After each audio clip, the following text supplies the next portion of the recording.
আসসালামু আলাইকুম। আপনি বাহিরে পড়াশোনা করতে যাবেন, ব্যাংক স্টেটমেন্ট দেখাবেন।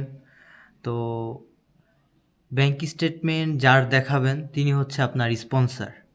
স্পন্সর শব্দের অর্থ হচ্ছে মূলত কে আপনাকে মানে টাকা পয়সা দিচ্ছে বা আপনার খরচ বহন করছে, ঠিক আছে? নর্মালি আপনি অ্যাজ এ স্টুডেন্ট হিসেবে যখন পড়াশোনা করতে আসতেছেন, আপনার পড়াশোনার খরচ আছে, থাকা খাওয়ার খরচ আছে, চলাফেরার খরচ আছে। তো এই খরচগুলো কে বেয়ার করছে? তো এটা নর্মালি হচ্ছে গার্ডিয়ানরাই বেয়ার করে। দ্যাট মিন্স প্যারেন্টস, বাবা মা। অনেক সময় দেখা যাচ্ছে স্টুডেন্টসের যদি নিজের সেভিংস থাকে, সেক্ষেত্রে সেও নিজেরটা নিজে বেয়ার করতে পারবে।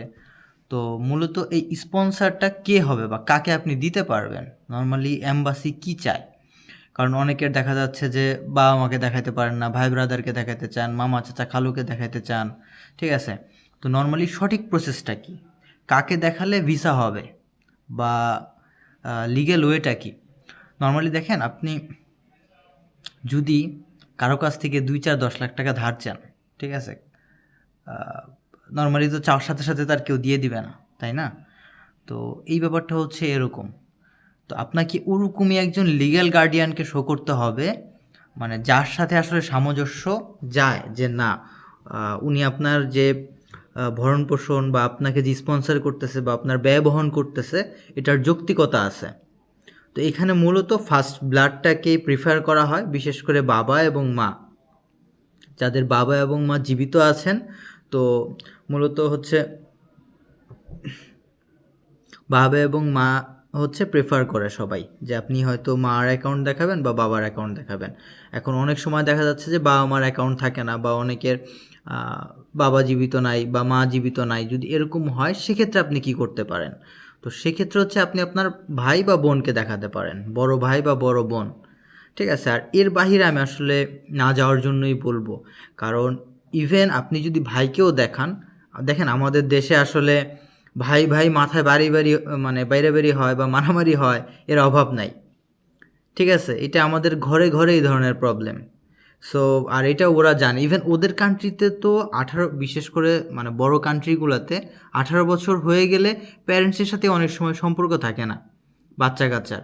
সেখানে তো আমাদের দেশে তো আমরা তো অন্তত মা বাবার সাথে ভালো একটা সম্পর্ক আছে।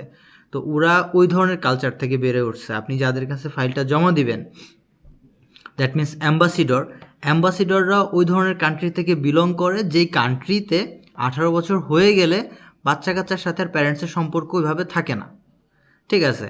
তো নর্মালি তারা তো অফকোর্স আপনাকে সন্দেহের চোখেই দেখবে। ইভেন এই যে বলেন যে ভাই বাবার টাকা দেখাইছি বা মার টাকা দেখাইছি, সব কিছু ঠিক ছিল, তারপর ভিসা হয় না কেন? এই যে এই ছোটোখাটো এইসব কারণে, কারণ ওরা প্রত্যেকটা জিনিস দেখে এবং খুবই নিখুঁতভাবে দেখে এবং সন্দেহের চোখে দেখে। ওরা কখনোই লিগ্যাল চোখে দেখে না, আমাদেরকে সন্দেহের চোখেই দেখে। তো যখন এই এখন ভাই ভাইয়ের যখন সামাজিকতা আমাদের ওরকম, তো এর উপর দিয়ে আপনার ভাই আপনাকে স্পন্সর করতেছে, তাও 2, 4, 20 লাখ 50 লাখ টাকা, এটা আসলেই সন্দেহজনক। আর এর পাশাপাশি যখন ভাইয়ের ফ্যামিলি থাকে, তখন তো আরও সন্দেহ হয় যে আপনার ভাই তার বাচ্চা কাচ্চা, ওয়াইফ আছে, ফ্যামিলি আছে, সেটা বাদ দিয়ে আপনাকে স্পন্সর করতেছে, এটা আসলেই কতটা যৌক্তিক? তো মূলত আমি সাজেস্ট করব যে শুধু প্যারেন্টস, বাবা এবং মা, তাকে আপনি স্পন্সর বানাবেন। এই দুইজন ব্যতীত অন্য কোথাও যাওয়ার কোনো দরকার নাই।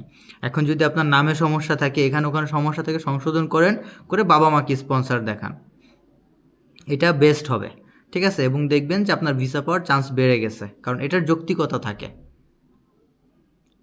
আর ব্যাংক রিলেটেড, স্পন্সর রিলেটেড আমার ফেসবুক পেজে এবং ইউটিউবে অনেক ভিডিও আছে, চেক আউট করেন। কারণ হচ্ছে আপনি যখন ডকুমেন্ট সাবমিট করবেন, বিশেষ করে ব্যাংক খুবই একটি ইম্পর্ট্যান্ট টপিক। তো এটার ব্যাপারে ক্লিয়ার ধারণা নিয়ে দেন ব্যাংকটা তৈরি করেন। আর দেখা যাচ্ছে যে অনেকে ব্যাংক লোন নেন, তো ওই লোন পারপাসেও ভিডিও করা আছে, ঠিক আছে? আপনি জাস্ট একটু গিয়ে বিষয়গুলো দেখেন, জেনে বুঝে তারপর অ্যাপ্লাই করেন, তাহলে ভিসা হয়ে যাবে ইনশাল্লাহ। ভিসা নর্মালি তারাও ভিসা দেওয়ার জন্যই বসছে। কথা হচ্ছে আমরাই ওইভাবে সাজাই গুছাই নিজেদেরকে উপস্থাপন করতে পারি না, এই কারণে আমাদেরকে ভিসাটা দেয় না ওরা। আদারওয়াইজ আমাদের থেকে নর্মাল অনেক দেশ থেকে ছেলে পেলে এখানে আসতেছে। একটু গুছায় সাবমিট করেন, ইনশাল্লাহ ভিসা হয়ে যাবে। Thank you.